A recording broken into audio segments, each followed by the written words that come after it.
Nastop na tokratni slovesnosti je bil namreč njen zadnji pred včerajšnjim odhodom na 3-mesečno humanitarno medicinsko odpravo v Zambijo.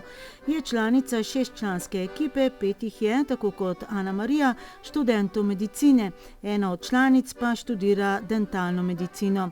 Delovali pa bodo pod okriljem sekcije za tropsko in potovalno medicino Slovenskega medicinskega društva.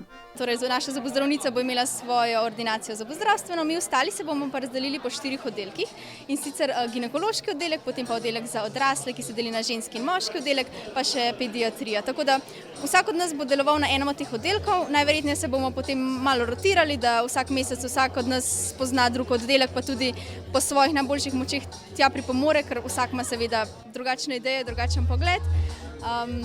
Tako da tam bomo predvsem delovali kot pomoč zdravnikom.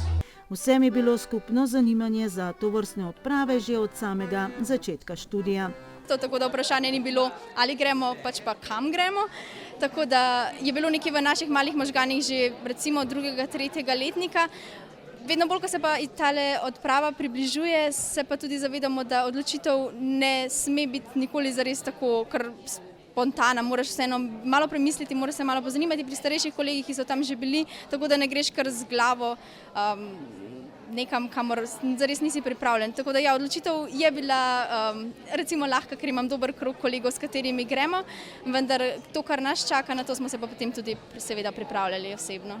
Za vsemi člani odprave je obdobje zbiranja sredstev, kar pomeni, da so hodili po župnijah in drugih lokacijah in nagovarjali ljudi, da bi jim pomagali. Za cilj so si zadali zbrati vsaj 20.000 evrov.